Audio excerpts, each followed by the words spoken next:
El canal de noticias CNN se ha convertido en una red que ataca el cristianismo, promueve y glorifica actos pecaminosos como la inmoralidad y la terrible ideología de que las personas pueden crear su propia identidad. CNN siempre ha sido una red de tendencia liberal, e intentaron durante un tiempo acomodar a ciertos pastores cristianos en su red. John MacArthur, ¿qué pasa cuando mueres? Bueno, cuando mueres tú vas a uno de dos lugares, de acuerdo con las Escrituras. Vas a la presencia de Dios por siempre, o vas fuera de la presencia de Dios por siempre. ¿Dependiendo? Dependiendo si pusiste tu fe en el Señor Jesucristo, que de acuerdo con las Escrituras es la única manera de entrar al cielo. ¿Quiere decir que un judío, un musulmán o budista no? La Escritura es clara al decir que solo a través de la fe verdadera en Jesucristo. Lamentablemente han pasado muchos años desde la última vez que CNN invitó a un maestro sólido de la Biblia para dar una visión cristiana del mundo sobre temas importantes, como ¿por qué Dios permite el mal en nuestro mundo? Bueno, creo que no es solo un potencial en todos, creo que es una realidad en todos. ¿Todos tenemos algún mal? Absolutamente. La Biblia es muy clara cuando dice que todos somos malos, todos hemos pecado. Entonces, ¿cómo nos separamos? A unos metemos en la cárcel y a otros no. ¿Cómo explicas eso? Bueno, la maldad no se manifiesta en todos nosotros de la misma manera. No todos son tan malos como es posible serlo. Hay restricciones. Restricciones porque tenemos la ley moral con la que nos criaron. Está el Espíritu Santo restringiendo el mal del mundo. Tenemos la restricción de la conciencia, restricción por ley. Quiero decir, no todos son tan malos como podrían ser, pero sabemos que, en el interior, hay potencial para el mal allí. La realidad del mal está ahí. ¿O por qué el matrimonio igualitario va en contra incluso de la naturaleza? Realmente respeto lo que está diciendo el pastor. Yo soy un católico practicante. Hace 2 años me casé por la iglesia, pero no veo qué estamos haciendo para promover el avance de la bondad y el amor, extendiéndolo a las familias del mismo sexo. No creo que le estén quitando nada a la santidad de la iglesia o a la unión que yo tengo con mi esposa en mi matrimonio. Solo me gustaría preguntarle a un católico practicante, ¿tú crees que la Biblia es la palabra autoritativa de Dios? Bueno, pastor, realmente no voy a entrar en un debate teológico con usted. No es un debate teológico, es una pregunta directa. ¿Tú crees que la Biblia es la palabra autoritativa de Dios? Bueno, está bien, realmente yo supongo que sí lo es. Ahora su respuesta. Bueno, la Biblia dice que cuando Dios creó al hombre, Él dijo, un hombre, una mujer, juntos por siempre. Eso es la familia. Jesús en el Nuevo Testamento reafirma eso. Adulterio, bestialidad y homosexualidad. Todos estos son pecados castigados con la muerte según la ley, porque literalmente eran una amenaza para el avance de la civilización.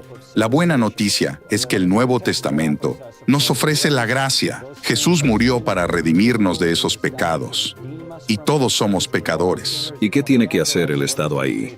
Pero el punto en este momento es que él está representando al Estado. Regresa y dice que es católico y de alguna manera esto encaja en su catolicismo y digo, bueno, ¿cuál es su autoridad entonces? Tenemos al pastor Bodhi Balcam, que después de dar una respuesta bíblica y firme sobre los roles del hombre y la mujer en la sociedad, jamás lo volvieron a invitar. ¿Podría esto cambiar cómo los cristianos ven el papel de la mujer? No creo que vaya a cambiar cómo vemos sus roles. Creo que ha iniciado una conversación y francamente el feminismo se ha hecho un lugar en muchas iglesias evangélicas. ¿Crees que eso es bueno? No lo creo para nada. ¿Por qué no? Bueno, porque lo nuestro es el evangelio.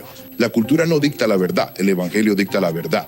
Mi trabajo no es ser un comentarista político, ni un activista político. Mi trabajo es ser pastor y proclamar la verdad del evangelio lo más claramente Bueno, posible. espera un momento, ¿qué pasa con el Antiguo Testamento y la profetisa Débora? Quiero decir, ella era una política, líder, esposa, madre, una de las mayores fuerzas en el libro de los jueces, así que eso es el evangelio justo Ella ahí. ciertamente lo era.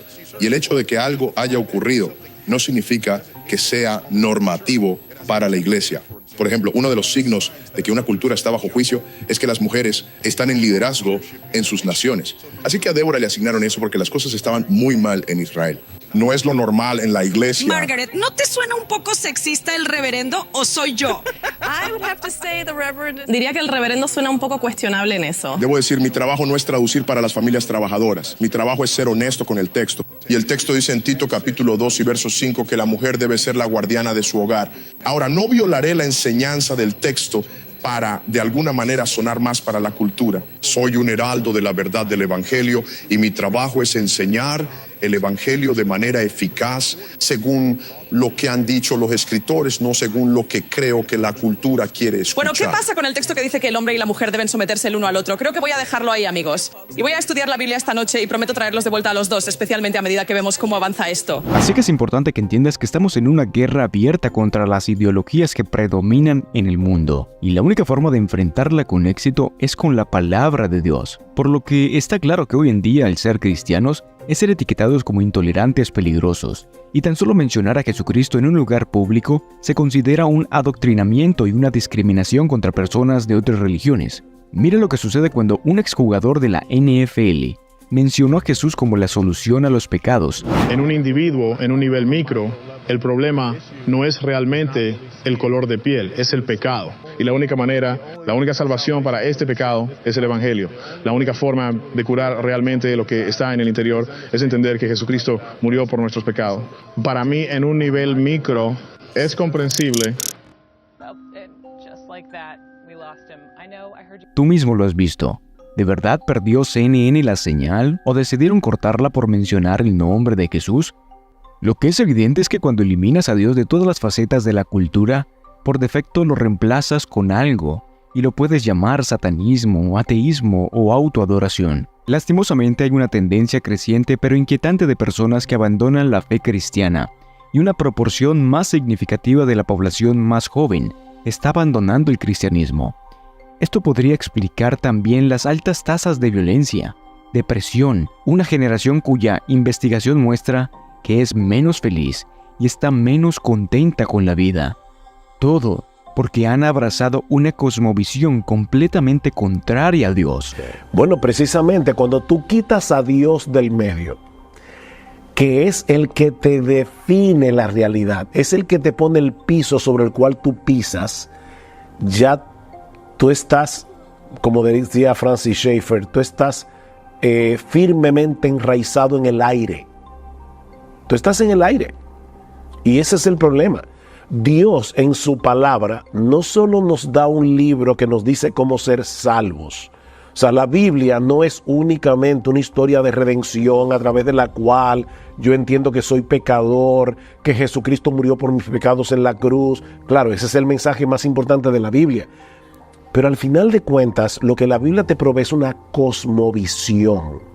Es una perspectiva de la realidad que te ayuda a definirlo todo, pero desde el punto de vista de la verdad verdadera, no de la tuya, ni de la mía, ni de la que el otro. Es la verdad universal, definida por aquel que creó el universo y que puso las reglas de juego. Eduardo, si Dios dice esto es verdad y esto es mentira, mira, no importa que pasen 1 millón de años, 2 millones de años, no importa cuánto avance la cultura humana, esto sigue siendo mentira y esto sigue siendo verdad. Cuando Dios dice esto es malo y esto es bueno, esa bondad, cuando Dios define lo bueno, está enraizado en su propio carácter, que es inmutable, que nunca cambia. Entonces Dios te dice, este es el camino por donde tú debes andar. Si te sales de ese camino, te va a ir mal. Pero el hombre ha desechado ese camino y ahora cada cual decide por dónde va a manejar el bote. Y eso es lo que ha traído ese caos, ¿verdad? Esto podemos definirlo como un elemento ontológico, el que hay un ser supremo, el creador de todo lo que vemos. Vamos a ponerlo de esta manera. Te lo voy a poner desde 2 perspectivas diferentes. Yo usé la palabra cosmovisión. Fue Emmanuel Kant el primero que usó esa palabra. Obviamente lo usó en alemán. Pero la traducción de la palabra que él usó es cosmovisión. La visión del mundo, la perspectiva de la realidad. Vamos a decirlo de esta manera. La Biblia te provee 4 lentes a través de lo cual tú puedes mirar todo lo que te rodea. El lente de la creación, Dios creó todas las cosas. Hay un creador y por lo tanto Él es el que tiene derecho de definirlo todo y a Él nosotros tenemos que darle cuentas. En el principio creó Dios los cielos y la tierra. Pero el hombre que Dios creó decidió independizarse de Dios. Decidió seguir su razonamiento autónomo.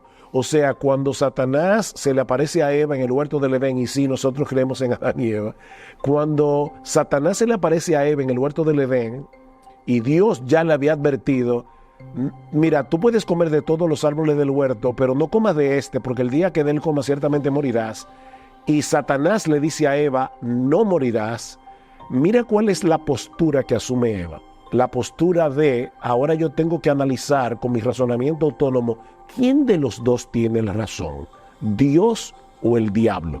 Entonces fíjate que no es simplemente ahora que Eva se convierte en una seguidora de Satanás, es que Eva se convierte en una seguidora de Eva. Ella es la que ahora va a decidir si Dios tiene razón o si tal vez se equivocó y yo sí puedo comer de ese árbol y no voy a tener ninguna consecuencia. Bueno, ahí comienza el razonamiento autónomo del hombre. Queriendo ser como Dios. Queriendo ser, seréis como Dios sabiendo el bien y el mal. ¿Cómo ese problema se resuelve hoy? Con la redención. Entonces, es un problema de cosmovisión. El hombre tiene una perspectiva distorsionada de la realidad que lo lleva a vivir una vida distorsionada, en todo el sentido de la palabra. Yo no tengo que preguntarme cuál es el significado de la existencia en este mundo. Ya yo lo tengo en la Escritura. Yo fui creado por Dios para su gloria y para gozarme en Él por siempre, para encontrar en Él propósito, significado, valor, etc. Entonces, las cosas de repente comienzan a caer en su lugar cuando tú eres transformado por la gracia de Dios en Cristo. Así que esto es a lo que el diablo le tiene miedo: dar a los no cristianos la oportunidad de escuchar la verdad bíblica de que la salvación y la redención vienen solo a través de Jesucristo. Por eso, no te detengas en predicar el evangelio a todos los que te rodean. La tarea es difícil, pero tenemos a un Dios todopoderoso, para quien todo es posible. A pesar de que se burlen o te rechacen, recuerda que lo están haciendo a Cristo también. Y Él dijo que esto pasaría, pero debemos seguir siendo fieles al hablar, porque su regreso está más cerca que nunca.